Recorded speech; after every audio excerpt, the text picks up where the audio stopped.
Hi, Far North here. This is a comparison video for you today, and I apologize first off for the shaky camera work. I'm just holding a digital camera in my other hand. I forgot a tripod, and so it's probably going to be jumping all over the place. So what I have here are four large or large-ish survival knives, and I just wanted to give you a chance to see each one of them side by side. I'm not going to be doing a detailed review of them. All of these have detailed reviews already on YouTube, especially these three. I believe were all done by Nut and Fancy. I think he might have done this as well. Those are all great reviews. He's done several actually. I'd encourage you to check them out. What I have here is the Cold Steel SRK, the Fallkniven, I'm sure I said that wrong, F1, the Cold Steel Recon Scout, and the Ka Bar Heavy Bowie. I have these organized by size. We'll start with the SRK. This is a relatively inexpensive knife. You should be able to get it for maybe $70, $80 online. This is actually the one knife that I have never used for any kind of heavy-duty tasks, so I can't swear how well it would stand up. Seems to be favorably reviewed online though. It's an AUS-8 stainless. So it should have some decent rust resistance, and it's coated, though this coating will certainly wear away with time. As you can see, none of these knives actually have seen any use, or maybe light use at most. So you can get a better look at them. The first thing I really like about this is the craton handle. Great grip, great ergonomics, nice guard to keep the finger from sliding up. I actually prefer to just have a guard at the bottom. I like to put my thumb in the back, or if you were going to use it for splitting wood, there's no guard to get in the way. Full tang, as far as I know, though the bottom is covered. Typical lanyard hole. Relatively thick blade. I believe it's around 3/16, but you could look that up.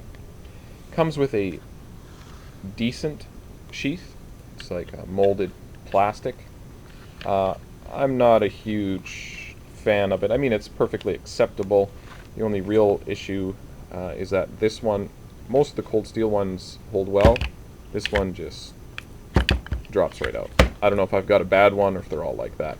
Though it does have a retention snap here, and the sheath has Velcro and a snap for your belt, which is great. You can also take this off and attach, say, a tech lock or something there. So overall, it's a nice blade. And just to keep in mind as well, when you're looking at me holding these, I have fairly small hands. Next knife is a truly fantastic knife, the F1. Very thick. I believe this is a 1/4 inch thick. Convex grind. Laminated steel. Good corrosion resistance. I have used one of these knives quite a bit for chopping, batoning, other tasks. It's been great. Full tang. The tang actually comes out the bottom a bit, so you can use it for pounding or whatnot. Heavy-ish blade. Handle might be a little short for some people. Find it a little short for some chopping tasks, but it's great for me. Also has some nice contouring. As you can see, actually, very similar. These two knives are very similar. Definitely not in the price. This is, like I said, a much higher quality blade, thicker, and like I said, 70 to 80, and this one's more like 170 to pushing 300. You might see it for some retailers even trying to sell it for, but probably about 170 to 220. You should be able to find it. I believe there's a leather sheath that comes with it as well. I don't have it. This is a Zytel sheath. Has good retention. There's a little retention piece here that could break out, I imagine, at some point. Though I'm not aware of that being an issue. It has a thumb ramp here, so it's easy to pull out. And it also has an extra snap retention here. It's a good snap, and I love that you've got a nice big loop to pull on here for a section over, which is a lot easier. And I'm not trying to do it with one hand here. This is not removable. You could also carry this upside down if you wish, say in a neck carry. So that'd be a little heavy and large in my opinion, but so yeah, this is a great knife, but definitely on the more expensive end of the scale. Another fantastic knife is carbon steel knife is the Cold Steel Recon Scout. Some differences, say, between these two, with the more contoured handle and this just sort of a straight handle. There's a little flaring at the bottom here, but I definitely prefer the grip on these. It's a heavy knife, big knife. It's I believe 5/16 inch thick. It's the thickest of all of them. Fantastic chopping knife. I have used one of these quite a bit and been extremely happy with it. It is carbon steel, so it can rust, but it's pretty easy to sharpen, holds an edge well, and it's quite great. Things I don't really care for this blade, I don't like this kind of guard. I know a lot of people do. They talk about if you were, say, using it in a knife fight, it's greater protection for your hand, etc. I can't imagine me ever being in a knife fight, or if I did, that I'd be sort of in a dueling fight with a knife like this. Personally, I would rather just have the bottom half of the guard, and then I could also use this finger choil for fine carving. If you have big fingers, probably not going to fit in here, but you could always grind this out a little. I have a couple others of these, and what I've done is I've actually chopped off the back of this, and then it's basically my favorite knife. The sheath that comes with it is perfectly acceptable. Another molded plastic sheath. It slides in quite easily when you're not holding a camera in your other hand, of course. The retention is good.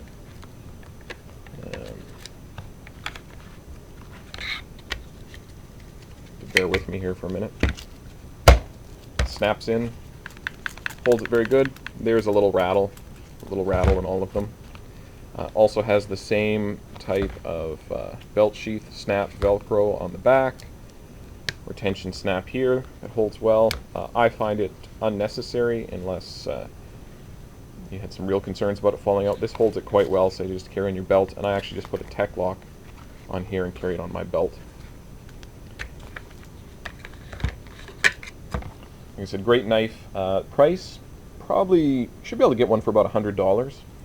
I said, as they are right here, this is my second favorite to this one, but with the back chopped off, I like this the best because it is cheaper, a little bigger, a little heavier, a little more solid, but this is still a fantastic knife.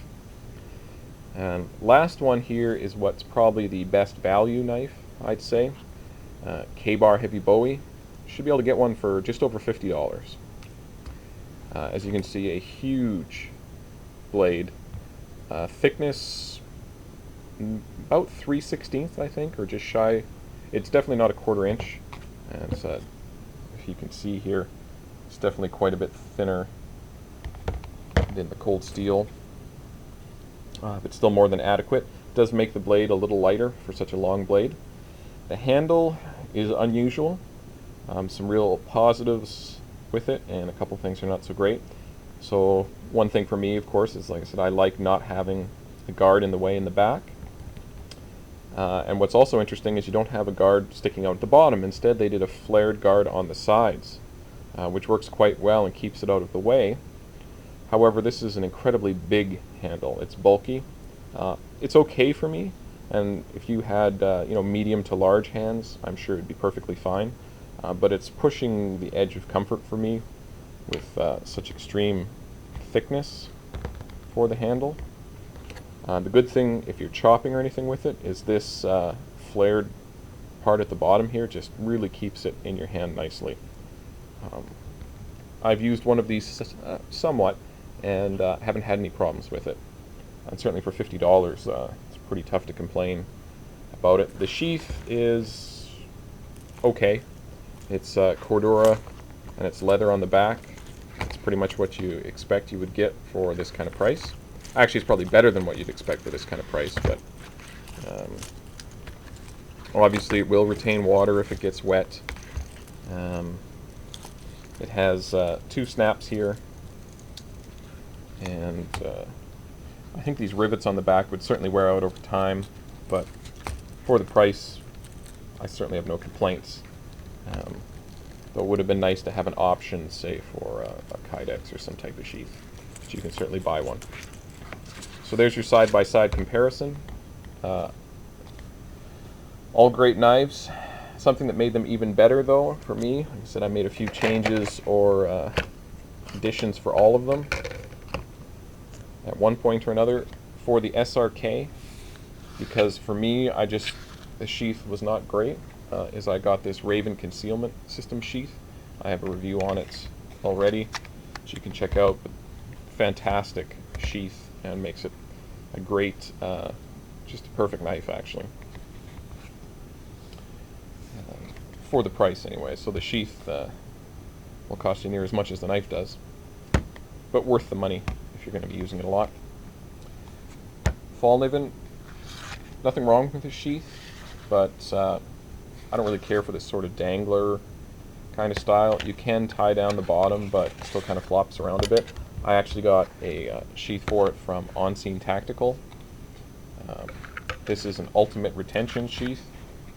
It does not, probably couldn't even see that, it does not come out very easily, and it goes in difficult. I can, with trying to do this with one hand, it's a little tough to take out, but it's very secure.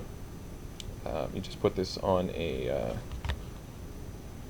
leg rig, and if you're doing any kind of kayaking or boating or something and you're worried about you might actually fall in the water or losing this thing, you've got the great corrosion resistance, excellent retention sheath, and I'm a big fan of this one. But like I said, this sheath, it's definitely not a fast draw type sheath. This one you can get out fairly easily, quickly. Still has very good retention. Actually, getting one of these for this would certainly be recommended. But this is a fairly inexpensive but super high quality, high retention sheath. Quite like it. For this one, I don't have any custom sheaths for it yet, though I'm going to get some. Like I said, what I did to make this more usable for me anyways is cutting off the back. Great blade. Ka Bar, actually I didn't do anything with this one. It's you could get definitely a Kydex sheath or things like that, but I think for this type of blade and for the price you paid, you might just want to be satisfied with this. Throw it in your bag. It's practically a cheap axe you can carry around with you, and it's a pretty handy knife. So thanks for your time. I hope you got something useful out of it, and I'll see you in the next video.